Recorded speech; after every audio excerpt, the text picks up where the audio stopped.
जब खुदा ने मेरे को ये सेवकाई दी थी तो मेरे पासवान ने मेरे को बोला था, स्पिरिचुअल फादर ने नहीं, मेरे को बोला था बहुत सारे लोग उस रोटी की जो परमेश्वर ने आपको दी है ना, उसकी वेट करते हैं ताकि वो खाएं।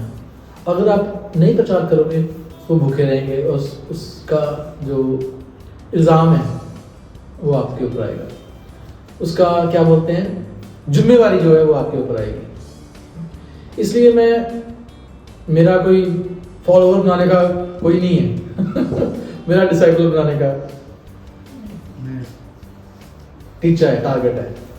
आई डोंट वांट कि मेरे लाइक कितने हैं, आई वांट के बचे लोग कितने हैं। तो खुदा का कलाम कहता है हर एक का काम आग के द्वारा परखा जाएगा और वही स्थिर रहेगा जिसका काम बना रहेगा। आमीन। अदरवाइज लाखों की भीड़ भी हो, उसमें से 2 बंदे भी बचे नहीं अच्छी तरह से। एक बार किसी ने पास्टर बिली ग्राहम को बोला, उन पे ये बोला गया भी आप लाखों की तो उसमें इमेजिनेशन करते हैं, करोड़ों लोगों का आपने प्रचार किया, कितने लोग बचे हैं? डाटा है आपके पास?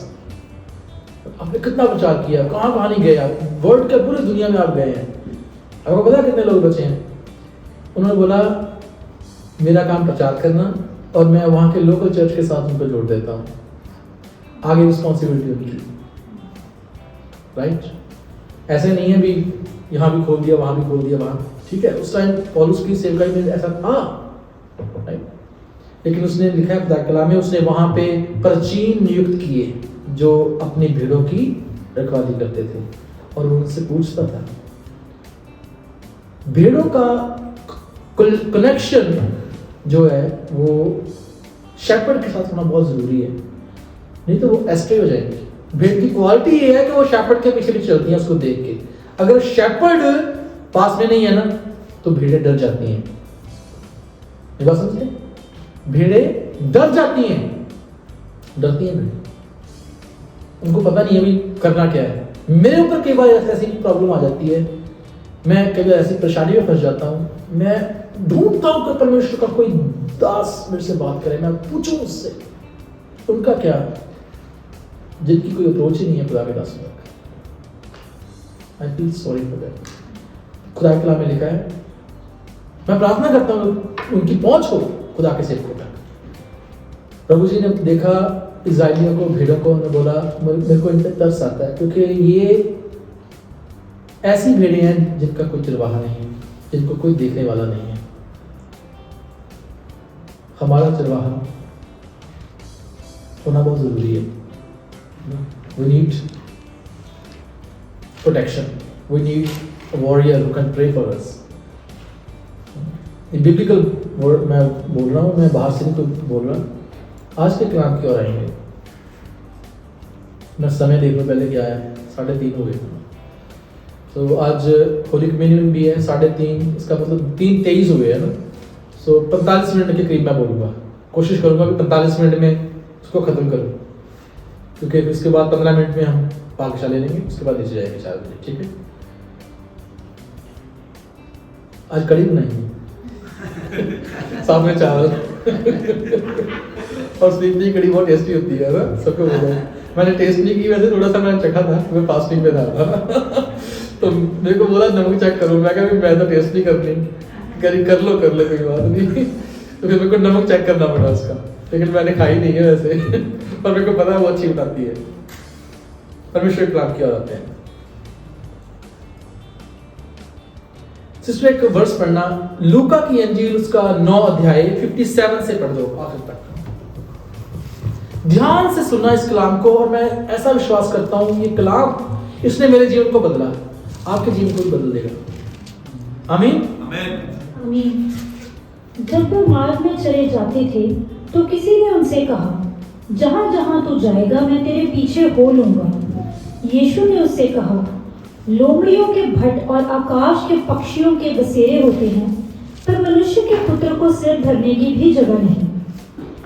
उसने दूसरे से कहा, मेरे पीछे हो ले। उसने कहा, हे प्रभु, मुझे पहले जाने दे कि अपने पिता को गाड़ दूं। उसने उससे कहा, मरे हुओं को अपने मुर्दे गाड़ने दे, पर तू जाकर परमेश्वर के राज्य की कथा सुना। एक और ने भी कहा, हे प्रभु, मैं तेरे पीछे हो लूंगा, पर पहले मुझे जाने दे कि अपने घर के लोगों से विदा हो आऊं। यीशु ने उससे कहा, जो कोई अपना हाथ हल पर रखकर पीछे देखता है वह परमेश्वर के राज्य के योग्य नहीं। आमीन। आमीन। 3 तरह के इंसान प्रभु यीशु मसीह को एक ही जगह पे मैं सोचता हूं मिले, या कह लो रेफरेंस एक जगह पे इसका लिखा हुआ है। और इस वर्सेस जो ये वाक्य है, इसको मत्ती की इंजील 8 बाब 19 में भी लिखा हुआ है। यहां पे लिखा है एक आदमी, है ना, उसका लिखा नहीं है कौन था, लिखा नहीं है कौन था, सिर्फ ये लिखा एक आदमी प्रभु के पास आया और प्रभु जी को बोला कि मैं तेरे पीछे पीछे आना चाहता हूं। लेकिन मत्ती में लिखा है उस आदमी का रेफरेंस, वो एक शास्त्री था। कौन था? शास्त्री था। एक शास्त्री कौन है? जो परमेश्वर के कलाम को जानने वाले हैं, जो मसीह को जानने वाले हैं, जिनको पता है कि मसीह आने वाला है, जो परमेश्वर के कलाम की नॉलेज रखते हैं, जो परमेश्वर की विधियों की, उसकी परंपराओं की नॉलेज रखते हैं। उनको पता है कि चर्च के अंदर कैसे आना है, स्टेज पे कैसे रवैया करना है, चर्च के सेक्रेटरी में कैसे रवैया करना है, उनको सब पता है। और उनको पता है फास्टिंग कब करनी है, उनको पता है पर्व कब आते हैं, उनको सब कुछ पता है, क्योंकि वो शास्त्री है, वो शास्त्र की नॉलेज रखने वाले लोग हैं। और एक शास्त्री प्रभु जी के पास आया और प्रभु जी को कहता है कि मैं तेरे पीछे चलना चाहता हूं। मैं इस पे मनन कर रहा था, क्यों उसने बोला। निकोदेमुस भी प्रभु यीशु मसीह के पास आया। निकोदेमुस फरीसी था, इन्हीं की कैटेगरी में आता है, धार्मिक गुरुओं की कैटेगरी में आता है। और निकोदेमुस रात के समय प्रभु जी के पास आया और प्रभु जी को कहता है कि जो काम तू करता है हम उसे जानते हैं कि वो परमेश्वर की ओर से है, क्योंकि जो तू मिरेकल्स कर रहा है वो अगर परमेश्वर उसके साथ ना हो तो कोई इंसान कर नहीं सकता। इसका मतलब उसको पता है प्रभु यीशु मसीह के बारे में। इस शास्त्री को भी प्रभु यीशु मसीह के बारे में पता है, इसलिए वो कहता है मैं तेरे पीछे चलने के तैयार हूं। उसको पता है कि प्रॉब्लम है यहाँ पे, उसको पता है कि जो हमारे लोग ही हैं प्रभु यीशु मसीह के पीछे पड़े हुए भी उसको मारते हैं, पता है उसको। फिर भी वो आया, लेकिन प्रभु का जो जवाब था ना, वो ऐसे लग रहा है मेरे को ऐसे लगता है कि प्रभु ने बोला भी मेरे को तो कुछ नहीं आएगा, तुम अपना राह देख ला। इधर लगा भी लोमड़ियों के भट्ट और पंछियों के भी बसेरे हैं, लेकिन मनुष्य के पुत्र के सिर ढकने के लिए भी जगह नहीं है। मनुष्य का पुत्र प्रभु ने बोला, परमेश्वर का पुत्र नहीं बोला, क्योंकि उस सब्सक्राइब को मनुष्य के पुत्र के बारे में भी बताया कौन है। जब भी आप किसी मुस्लिम बंदे के साथ बात करेंगे ना, तो वो आपसे प्रश्न पूछेगा भी वो ईसा मसीह अपने आप को मनुष्य का पुत्र कह रहा है, तो वो परमेश्वर कैसे हो सकता है? ये कहते हैं ना वो, जो बंदा अपने आप को खुद कह रहा है कि मैं मनुष्य का पुत्र हूं, इज इट पॉसिबल कि वो परमेश्वर का पुत्र भी हो? लेकिन अगर आप दानियल की किताब को पढ़ें, किसको पढ़ें?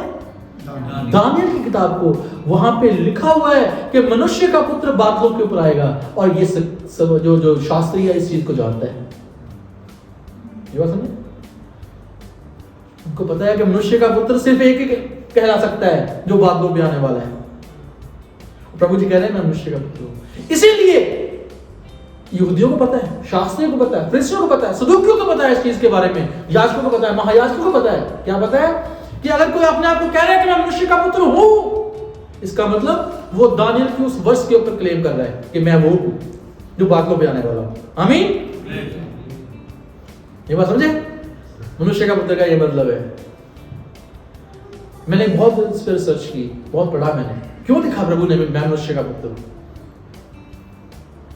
क्योंकि इसके पीछे भेद था। प्रभु कहते हैं मैं हूं वही जो दानियल लिखा, एक वर्ष लिखा है, जो पढ़े सो जाने। आगे लिखा दानियल की किताब।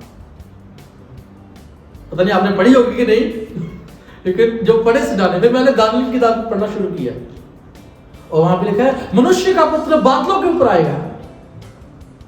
और यहूदी इस चीज को जानते हैं कि अगर वो कह रहा है कि मनुष्य, सभी तो मनुष्य के पुत्र हैं, लेकिन उनके लिए बात बड़ी है मुसलमानों के लिए। उसको कहा बोल रहने दे, तेरे को दानियल का भी नहीं पता, तेरे को मसीह का भी नहीं पता, छोड़, तेरे को मैं बताता हूं, सिर्फ यीशु मसीह ही मसीहा है। और ये बात इस सब्सक्राइब को पता लगी जब प्रभु ने बोला मनुष्य के पुत्र के सिर झुकने के लिए जगह नहीं है। इसके बाद लिखा नहीं है कि वो उसके पीछे चला या नहीं चला।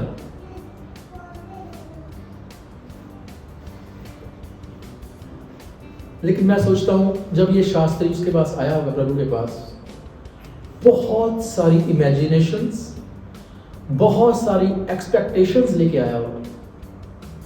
कोई किसी के पास कभी किसी को फॉलो नहीं करता अगर उसके पीछे चलने की आपको फायदा ना हो। आप मेरे को कभी भी फॉलो नहीं करेंगे अगर आप ये समझें कि मैं खुदा का बंदा नहीं हूं। मैं फैक्ट बोलता हूं, यहोशू को कोई फॉलो नहीं करता अगर लोगों को पता ना होता भी खुदा का बंदा है। मूसा को कोई फॉलो नहीं करता अगर पता ना हो। मूसा कहता जब मैं इस्राएलियों के पास जाऊंगा, मैं उनसे बोलूंगा तो वो मेरी बात नहीं मानेंगे। वो पूछेगा किसने तेरे को भेजा, तो तू क्या कहना, मैं हूं सो हूं ने भेजा। मूसा कहता है ये भी कोई बड़ी बात नहीं है, ये तो कोई भी बोल दे। फिर खुदा कहता है जाके चमत्कार दिखा, तब वो तेरी मानेंगे। और उसके बाद जब मूसा मर गया, फिर यहोशू के पास खुदा का कलाम आया और यहोशू को क्या बोला, यहोशू जैसे मैं मूसा के संग था मैं तेरे संग भी रहूंगा। और वहां पे लिखा है यहोशू डरता था, किससे, इजराइलियों से। उसको पता है भी इन्होंने तो मूसा को नहीं छोड़ा, पत्थर मारने लगे थे, इतने चमत्कार दिखाए, तो मेरे को क्या समझेंगे ये बात समझे। वहां पे लिखा है खुदा ने यहोशू को बोला यहोशू मत डर। क्यों बोला यहोशू को मत डर, क्योंकि उसको पता था यहोशू डर रहा है। यहोशू ने देखा था मूसा के काम होते हुए, मूसा के चमत्कारों को, लेकिन फिर भी डर रहा है।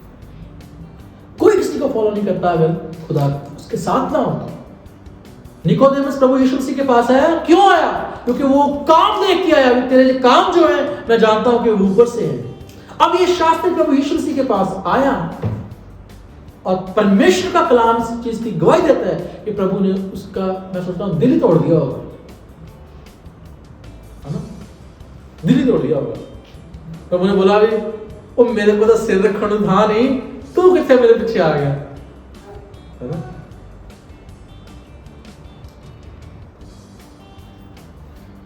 लेकिन प्रभु उसके पीछे की बात जानते थे क्यों आया, इसलिए प्रभु ने ये बात बोली।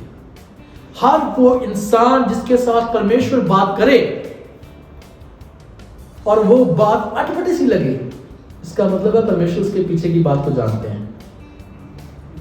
दिलों का जांचने वाला सब कुछ जानता है कि इसकी मनसा क्या है। ऐसा लिखा है खुदा कलाम में। खुदा कलाम में लिखा तब उसने उनके दिल की बातों को परख लिया, ये क्या सोच रहे हैं, और जैसा उन्होंने सोचा प्रभु ने वैसा ही बिल्कुल वही बात बोली। ये पवित्र आत्मा का काम है, बाहु का काम है। कई बार हम निर्णय लेते हैं कि हम प्रभु यीशु मसीह के पीछे चलेंगे और बड़ा स्ट्रॉन्ग निर्णय होता है हमारा, लेकिन हम भरे हुए को भरना बहुत मुश्किल है, खाली को भरना बहुत इजी है। ये बात समझे, भरे हुए को भरना बहुत मुश्किल है, खाली को भरना बहुत इजी है। इसलिए खुदा के कलाम में लिखा है अपने आप को खाली करो ताकि वो भर दे। 6 मटकों को प्रभु ने बोला इसको भर दो ताकि मैं इसको वाइन बना दूं। अगर आप बहुत कुछ लेके अपने मन में बैठे हैं और प्रभु के पास आते हैं, आप भरे हुए कलाम से प्रभु के पास आते हैं, तो एक बात मैं याद आपको बोल देता हूं। वह क्या है, ज्यादा ज्ञान प्राउड लेके आता है। क्या लेके आता है, घमंड लेके आता है। ज्यादा रेवलेशंस घमंड लेके आते हैं। मैं नहीं कहता, बाइबल कहती है। ये शास्त्री भरा हुआ है। पता पौलुस ने क्या बोला? पौलुस कहता कि मैंने परमेश्वर से कितनी बार प्रार्थना की कि परमेश्वर एक कांटा जो मेरे जीवन में चुभोया हुआ है उसको दूर कर दे। परमेश्वर ने बोला मेरा फजल तेरे लिए बहुत है। वहां पे उसके आगे वर्ष पढ़ लेना, वहां लिखा है परमेश्वर का एक दूत मेरे को घूंसे मारता है ताकि मैं उन प्रकाशनों की वजह से फूल ना जाऊं। इसका मतलब खतरे की घंटी तलवार किसके ऊपर लटकी हुई है? पौलुस के ऊपर भी, क्योंकि उसके पास बहुत ज्यादा प्रकाशन है। और वो कहते हैं कि शैतान परमेश्वर ने लगाया वो मार को कह दे ताकि कदे एक बलून वांगू खोलना जाए। पतरस कहता है जो प्रकाशन पौलुस के पास है उनका समझना भी कठिन है, बहुत ज्यादा है वो। इसका मतलब प्रभु का चेला, उसके साथ रहने वाला, वो भी इस चीज को एक्नॉलेज करता है कि पौलुस के पास बहुत ज्यादा प्रकाशन है। और है भी, आप एक वर्ष पढ़ लो, 4-4 घंटे प्रचार करिए, खत्म नहीं होता, नहीं खत्म होता। यहां पे ये स्क्राइब आया, दोबारा बोलता हूं, स्क्राइब आया, शास्त्री आया प्रभु के पास और कहता है मैं तेरे पीछे चलना चाहता हूं। प्रभु ने बोला भी मेरे पास तो जगह ही नहीं रखने के लिए तेरे को, कहां रखूं? चल जंगल में चलते हैं, बियाबान में घूम मेरे साथ। हमारी पोजीशन क्या है प्रभु के साथ? अगर हम भरे हुए हैं कलाम से, अगर हम भरे हुए हैं परमेश्वर के वचनों से, it is okay for us, ठीक है। पौलुस भी तो भरा हुआ था, पौलुस के पास भी कलाम था परमेश्वर का, कि प्रभु ने उसको चुन लिया, चुना प्रभु ने। इसके बारे में मैंने नहीं पढ़ा, हो सकता है प्रभु ने ये चल भी पड़ा हो। अगर चल पड़ा तो इट्स वेरी वेरी गुड, अगर नहीं चला तो इट्स वेरी वेरी बैड। लेकिन हम अगर इस जगह पे हों, जो मैं अपने कलाम पे आ रहा हूं, हम अगर इस जगह पे हों, हमारा डिसीजन क्या होगा? क्या मैं कलाम से भरा हुआ हूं? और प्रभु मेरे को कहते हैं, मैं एक मैंने एक नई बात सीखी, रेवलेशन सीखा मैं आपको बताता हूं। प्रभु यीशु मसीह जो है ना, उनकी बातें सुनना, उसको समझना, उनको जानना बहुत इजी है अगर पवित्र आत्मा सिखाए। अगर पवित्र आत्मा ना सिखाए तो बहुत ज्यादा डिफिकल्ट है, बहुत ज्यादा डिफिकल्ट है, बहुत ज्यादा डिफिकल्ट है।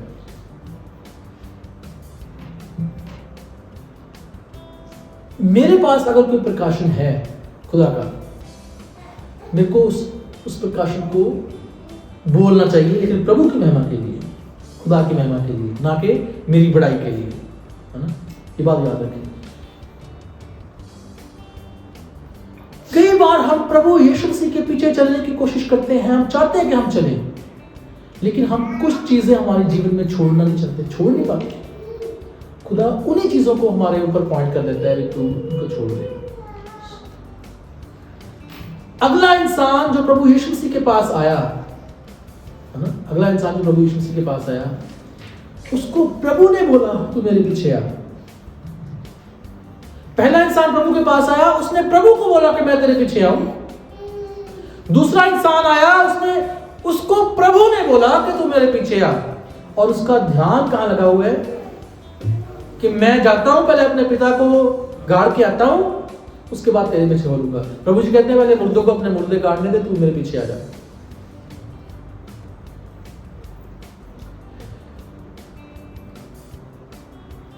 मैं किसी भी कैटेगरी में हो सकता हूं, I can be in any position.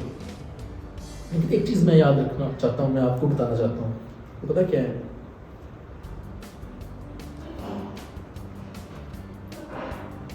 मैं दोबारा पढ़ता हूं इसको। यीशु ने उससे कहा, लोमड़ियों के भट्ट और आकाश के पक्षियों के बसेरे होते हैं, पर मनुष्य के पुत्र के सिर धरने की जगह नहीं। उसने दूसरे से कहा, मेरे पीछे हो ले। उसने कहा, हे प्रभु, मुझे पहले जाने दे कि अपने पिता को गाड़ दूं। उसने उससे कहा, मरे हुओं को अपने मुर्दे गाड़ने दे, पर तू जाकर परमेश्वर के राज्य की कथा सुना। ये उसकी बुलाहट है, प्रभु उसको बुला रहे हैं। लेकिन ये इंसान भी भरा हुआ है, इसके अंदर संसार है, इसके अंदर नाशमान चीजें हैं जो इसको प्रभु को फॉलो करने से रोकती हैं। इसके अंदर वो सोचे हैं जो उसको पीछे की ओर धकेल रही हैं। इसके अंदर परिवार के बारे में सोच है, इसके अंदर अपने जो रिलेटिव्स हैं उनके बारे में सोच होगी, कई प्रॉब्लम्स हो सकती हैं, सोच है उसके अंदर।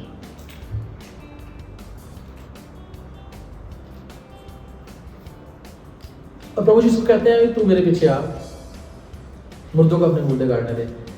जब मैं इस पे वचन पे गौर कर रहा था कि मुर्दे जो वर्ड प्रभु ने क्यों यूज किया, मुर्दे क्या मुर्दे मुर्दों को गाड़ते हैं? आंसर है नहीं नहीं गाड़ते, मुर्दे मुर्दों को नहीं गाड़ते। लेकिन प्रभु ने बोला मुर्दों को अपने मुर्दे गाड़ने दे। क्यों बोला प्रभु ने? क्योंकि हमारे काम कहीं मरे हुए तो नहीं। अगर हमारे काम मरे हुए हैं ना, प्रभु कहते हैं ये मुर्दा है। इब्रानियों की किताब उसका 6 अध्याय उसकी पहली आयत अगर पढ़े, वहां पे लिखा है, उसने लिखा है हम सारे मुर्दा कामों को पीछे छोड़ के प्रभु की ओर बढ़ते हैं। कैसे? जितने मुर्दा काम है। अब मुर्दा काम कौन से हैं? वो काम जो हमें दुनिया की ओर धकेलते हैं, वो मुर्दा काम है, राइट? वो काम जो हमें, सिस्टर पढ़ना क्या लिखा है इब्रानियों 6 की 1।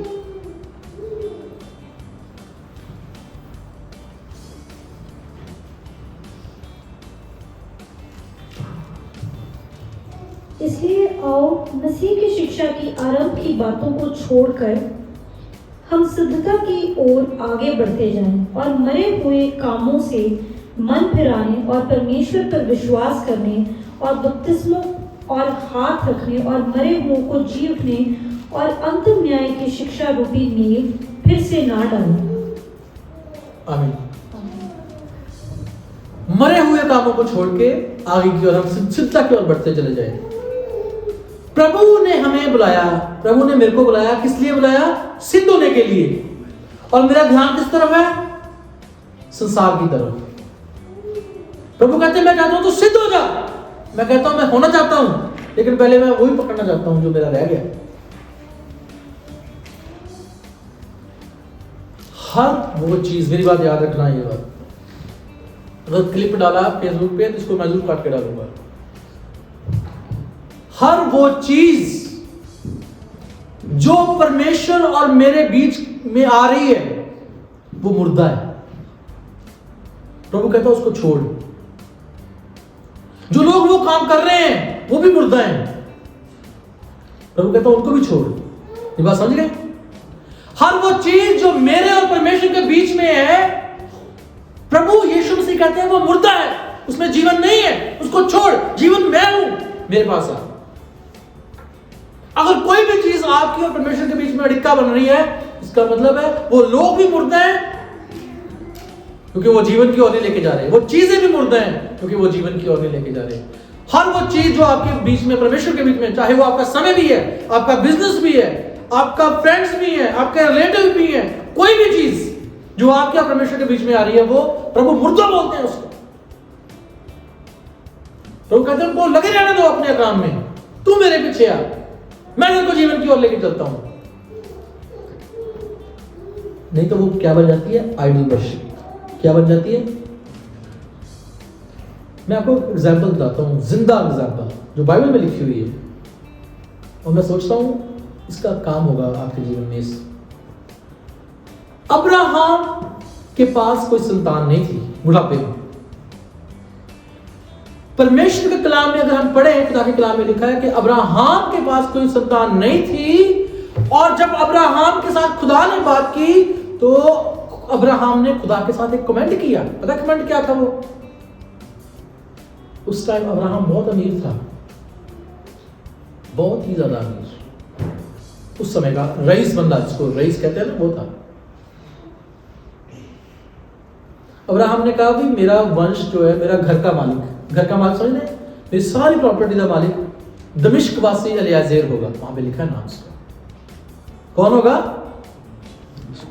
दमिश्क वासी कि मेरा निज बेटा मेरा वारिस नहीं है, मेरे नौकर का बेटा मेरा वारिस होगा।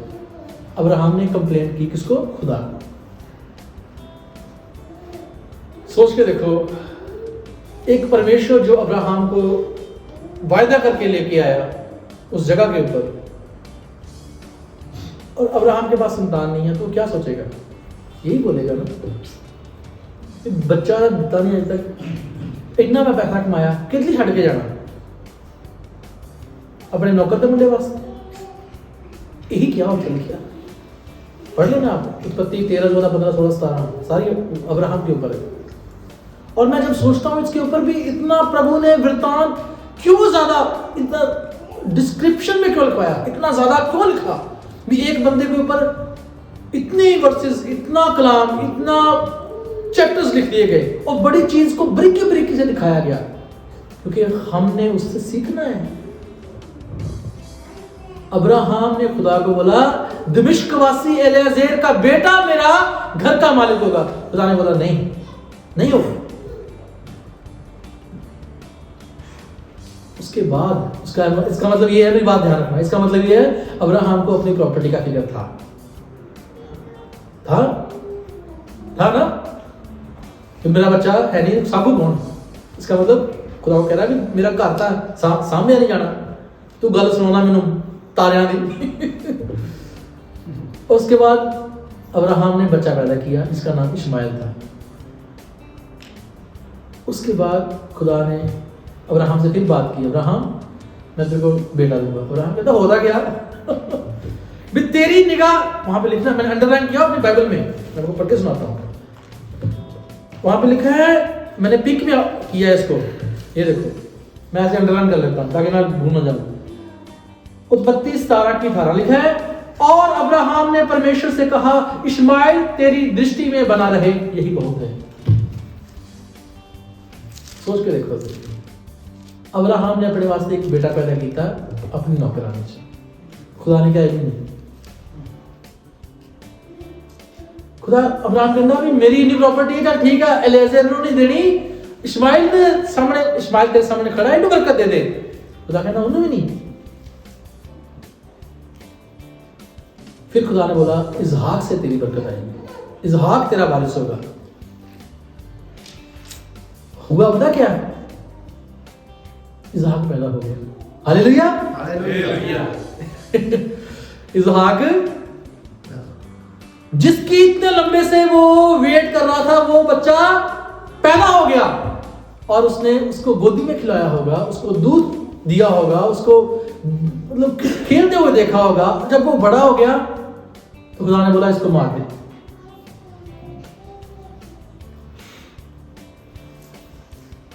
उसके सारे सपने टूट गए होंगे, वो प्रॉपर्टी का की बनना, खुदा ने तो क्या सी, वो इदा की बनना, ओदा की बनना, मैं ये सोचा सी, मैं ये करांगा, वो करांगा, सब कुछ टूट गया उस टाइम। और ध्यान रखना, सारी रात अब्राहम, लिखा है रात को बात की, सुबह उठा अब्राहम, ऐसे नहीं सोचना, सारी रात उसके बाद सोचने का समय था, उसको क्या क्या ख्याल आते होंगे, क्या क्या ख्याल आते होंगे। ये बंदा प्रभु यीशु मसीह के पास आया, प्रभु ने बोला मेरे पीछे चल।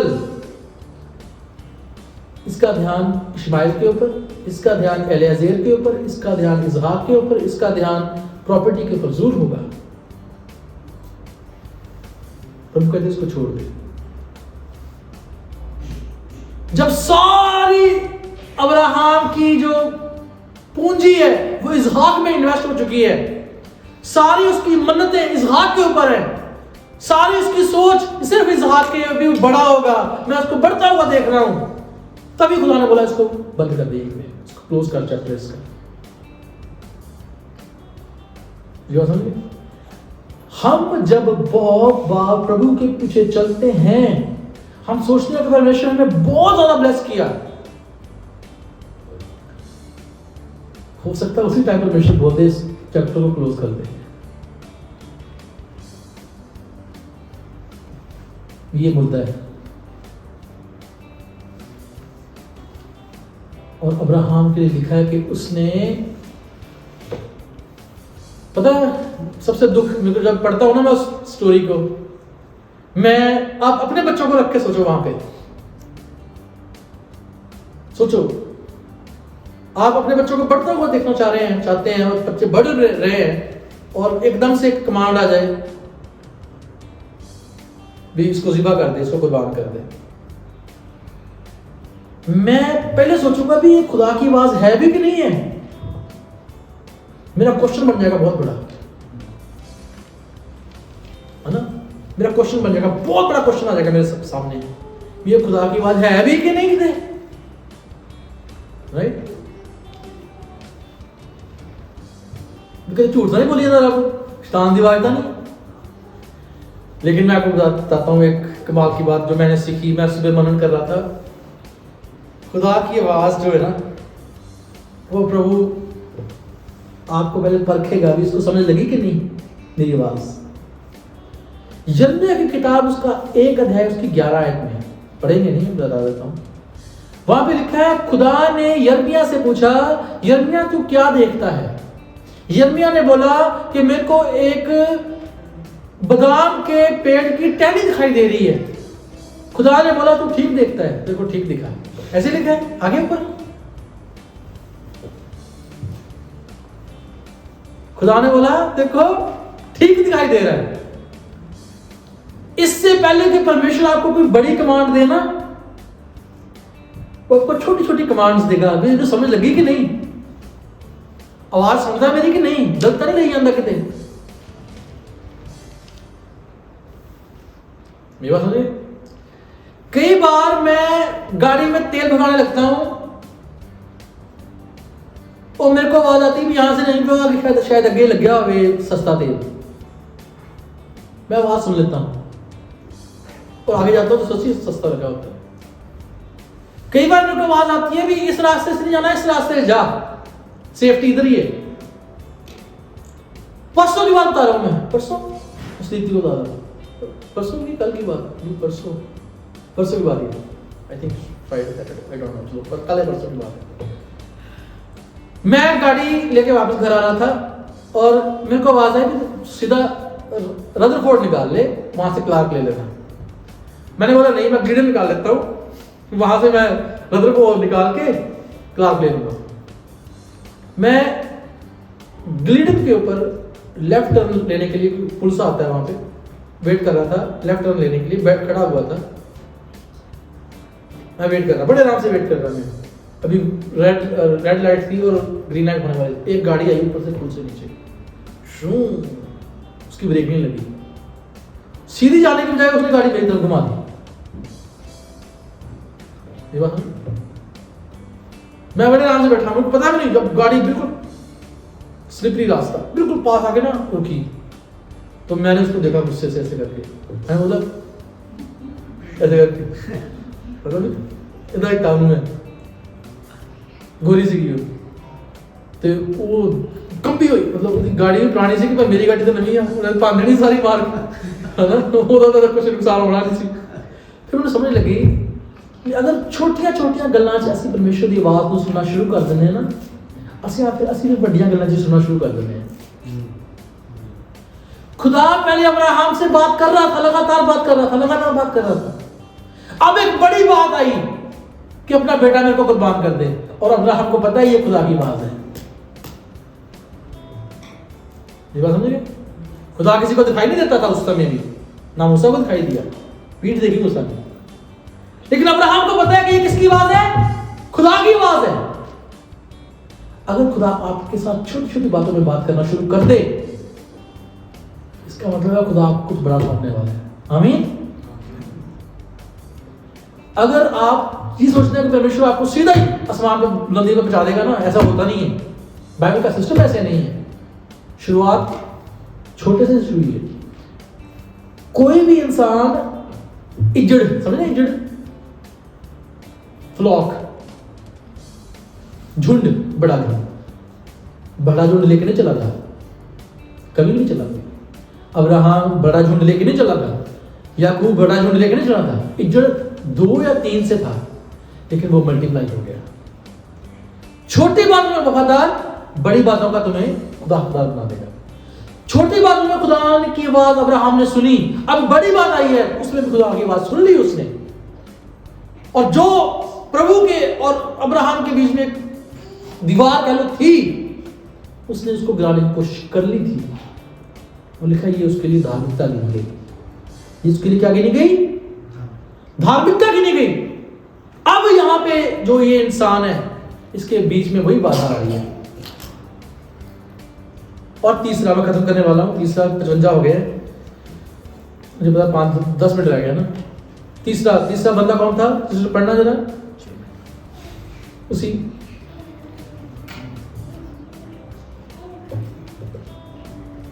61। एक और ने भी उससे कहा, हे प्रभु मैं तेरे पीछे हो लूंगा, पर पहले मुझे जाने दे कि अपने घर के लोगों को विदा ले आऊं। यीशु ने उससे कहा, जो कोई अपना हाथ हल पर रखकर पीछे की ओर देखता है वे परमेश्वर के राज्य के योग्य नहीं। इसका मतलब है उसका हाथ ऑलरेडी है उसके ऊपर, वो ऑलरेडी इन है, उस काम में आ चुका है वो ऑलरेडी। प्रभु कहते हैं जो काम तुमने शुरू कर लिया अब पीछे मुड़ के ना देखना, अब आगे चलो। एक इंसान जो कहता है मैं चलने के लिए तैयार हूं, प्रभु कहते हैं तू बहुत बड़ी एक्सपेक्टेशन लेके आया मेरे से, लेकिन एक चीज भूल गया, क्रूस भूल गया, तू क्रॉस भूल गया। प्रभु ने बोला था अपनी क्रूस उठा मेरे पीछे बोले। मैं आपको जिंदा एग्जाम्पल, जिंदा गवाही देता हूं। 19वीं सदी में असम में, अब मेघालय है, वो मेघालय डिवाइड हो गया ना असम। 19th सेंचुरी में असम में, यहां से अमेरिका से एक मिशनरी गए, बैप्टिस्ट इवेंजेलिकल मिनिस्ट्रीज थे वो, मिशनरी गए, वहां पे उन्होंने जाके प्रचार किया, बहुत जगह जगह प्रचार किया उन्होंने। और एक छोटे से गांव में, उस ट्राइब का नाम मैंने लिखा हुआ यहाँ पे, उस ट्राइब का नाम है, अब गूगल पे सर्च कर लेना, गारो ट्राइब या GARO गारो ट्राइब है ना, उस जाति का नाम है, गैरो या गारो कुछ भी कह लो, वो ट्राइब है। उसमें से सिर्फ एक परिवार बचा, सिर्फ एक परिवार बचा, और उस बंदे का नाम था नोक सेंग, है ना, उधर के लोगों के नाम ऐसे होते हैं, सेंग, चेंग, वेंग, है ना, तो उसका नाम था नोक चेंग। वो, उसके 2 बेटे, उसकी बीवी, तीनों ने प्रभु यीशु मसीह को अपना उद्धारकर्ता ग्रहण कर लिया। जब ये बात उस गांव के लोगों को पता लगी तो वो सारे इकट्ठे हो गए उसके खिलाफ, और उन्होंने जाकर मुखिया को रिपोर्ट की भी इस बंदे ने धर्म परिवर्तन कर लिया। उनको बुलाया गया, अभी तुसी क्यों किया, साडी तो बहुत देर तो असी पुराने एंसेस्टर साडे जिहड़े आ वो कदी उन्होंने विदेशी किसी ने नहीं अपनाया, तुसी क्यों किया, तुसी क्यों किया, कि तू छड्डण नूं तैयार? उन्होंने कहा नहीं, उन्होंने लिखा I have decided to follow Jesus, no turning back, no turning back. तुसी की सुनिया होना, यीशु के पीछे मैं चलने लगा, ना लौटूंगा ना लौटूंगा। उन्होंने क्या कर, तेरे 2 बेटे आ, इन्होंने इतने दरख्त ना बन के ऐसे तीर मार देने, अजे भी तेरे को मौका है, अपने बच्चों को बचा लो। उन्हें क्या, though no one joins me still I will follow, no turning back, no turning back. अगर कोई मेरे साथ ना आए, ना लौटूंगा ना लौटूंगा। और हिस्ट्री दस रही है भी वो दोनों बच्चों को उन्होंने सामने वो अखां दे, मां के प्यो सामने दोनों तो तीर नाल खत्म कर दिता, मार दिता। फिर उन्होंने क्या, अभी तेरी पत्नी रह गई है, इन्हें भी मारना, तेरे सामने मारांगे, इतने उधर मारांगे जिदा उन्होंने मारिया। उन्हें क्या,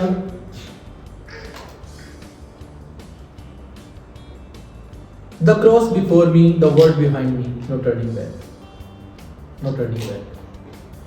मेरे सामने सलीब है, संसार मेरे पीछे है, हुण ना लौटूंगा ना लौटूंगा। और पत्नी ने मेरे सामने मार दिया, आखिर चो बचे, और उन्होंने क्या भी तू रह गया, तू दस। उन्होंने कहा I have decided to follow Jesus, no turning back, no turning back. यीशु के पीछे मैं चलने लगा, ना लौटूंगा ना लौटूंगा। उन्होंने मारा, पूरा परिवार उसी समय को टाइम ते मारा गया। सच्ची घटना है। और उस गीत ਨੂੰ ਦੁਆਰਾ ਉਸੇ ਮਿਸ਼ਨਰੀ ਨੇ ਜਿਹਨੇ ਕਲਾਮ ਕੀਤਾ ਸੀ, ਉਹਦੇ ਵਰਡਸ ਦੇ ਅਕੋਰਡਿੰਗ ਉਹਨੇ ਦੁਆਰਾ ਉਹ ਗੀਤ ਵਿੱਚ ਲਿਖਿਆ, ਯੀਸ਼ੂ ਦੇ ਪਿੱਛੇ ਮੈਂ ਚੱਲਣੇ ਲੱਗਾ, ਨਾ ਲੌਟੂੰਗਾ ਨਾ ਲੌਟੂੰਗਾ। ਜਦੋਂ ਉਸ ਪਿੰਡ ਦੇ ਮੁਖੀਆ ਨੇ ਦੇਖਿਆ ਕਿ ਇਹ ਬੰਦੇ ਆਪਣਾ ਸਭ ਕੁਝ ਹੀ ਬਰਬਾਦਤਾ ਇਹਨੇ ਆਪ ਹੀ ਮਰ ਗਿਆ, ਪਤਾ ਤਾਂ ਕਰੀਬ ਵੀ ਬੰਦਾ ਕੌਣ ਸੀ ਜਿਹਦੇ ਬਾਰੇ ਗੱਲ ਕਰ ਰਿਹਾ ਸੀ, ਬੰਦਾ ਕੌਣ ਸੀ? 2000 ਸਾਲ ਪਹਿਲਾਂ ਇਹਨੇ ਕਿਹਾ ਸੀ ਆਇਆ ਸੀ, ਕੌਣ ਸੀ ਉਹ ਪਤਾ ਤਾਂ ਕਰੀਏ। ਪਰ ਉਹਨੇ ਪਤਾ ਕੀਤਾ, ਔਰ ਅਖੀਰ 'ਚ ਉਹ ਮੁਖੀਆ ਜਿਹੜਾ ਉਹ ਕ੍ਰਿਸਚਨ ਬਣ ਗਿਆ।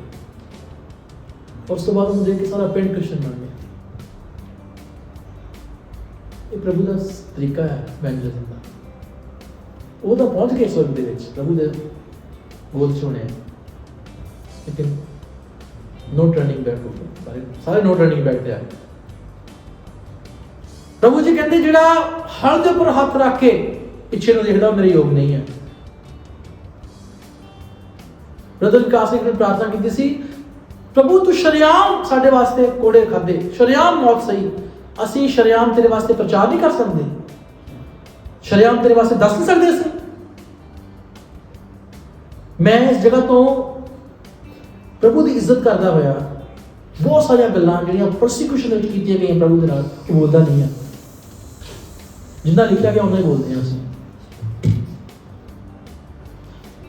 ਉਸ ਤੋਂ ਵੀ ਵੱਧ ਸੀ, ਉਸ ਤੋਂ ਵੀ ਵੱਧ ਸੀ ਪ੍ਰਭੂ ਨੇ ਪ੍ਰੋਸੀਕਿਊਸ਼ਨ ਸਹੀ ਸਭ ਦੇ ਸਾਹਮਣੇ।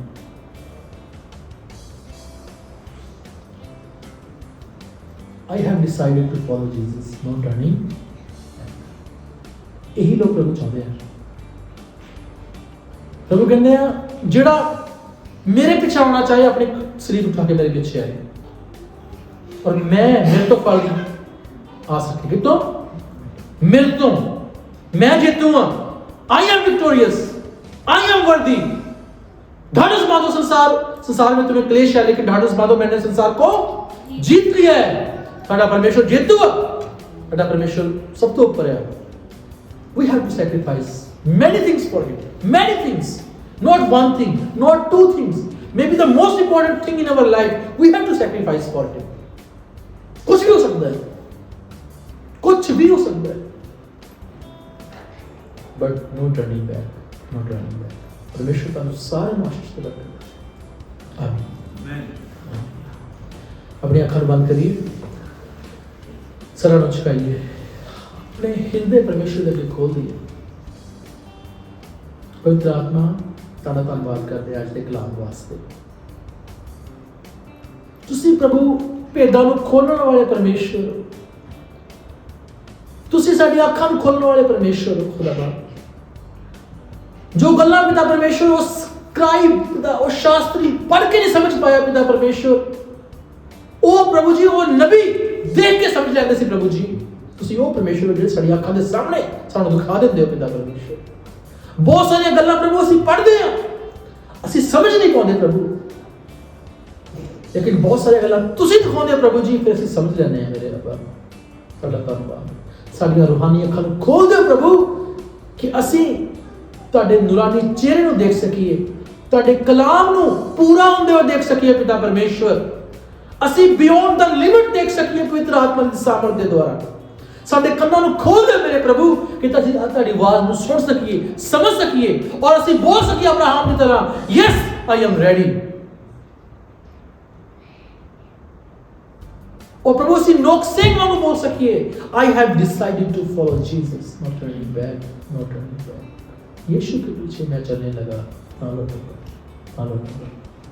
धन्यवाद प्रभु, इस कलीसिया दे हर एक जन दे ऊपर मैं ताड़ी सामर्थ ਨੂੰ बोलदा, ताड़ी आत्मा ਨੂੰ बोलदा, ताड़ी अगुवाई ਨੂੰ बोलदा। जो जो प्रभु जिस दी जरूरत है प्रभु यीशु दे नाम पूरी होवे, ਤੁਹਾਡਾ ਸਮਰਥ ਪਿਤਾ ਪਰਮੇਸ਼ਰ ਕੰਮ ਕਰੇ ਹਰ ਇੱਕ ਦੇ ਜੀਵਨ ਦੇ ਵਿੱਚ। ਪ੍ਰਭੂ ਜੀ ਤੁਹਾਡਾ ਵਚਨ ਕੰਮ करे, ਤੁਹਾਡਾ ਕਲਾਮ में कहता जो बातें मैंने तुमसे कही वो जीवन भी है और आत्मा भी। पिता वो आत्मा इन्हां दे जीवन च एक्टिवेट होवे और फल लेके आवे, और बहुत सारी गल्लां प्रभु ਜਿਹੜੀਆਂ ਅੱਜ ਇਹ नहीं देखते ਇਹ देख सकन पिता परमेश्वर। ਤੁਹਾਡਾ ਧੰਨਵਾਦ ਕਰਦੇ ਆ, और मैं इन्हां ਨੂੰ ब्लेस करदा प्रभु यीशु ਦੇ ਨਾਮ ਚ पिता जो ਤੁਸੀਂ ਮੈਨੂੰ ਅਖਤਿਆਰ ਦਿੱਤਾ। रात आप लोग यीशु के नाम चलाते हैं। आमीन आमीन। God bless you all. परमेश्वर का सारे करके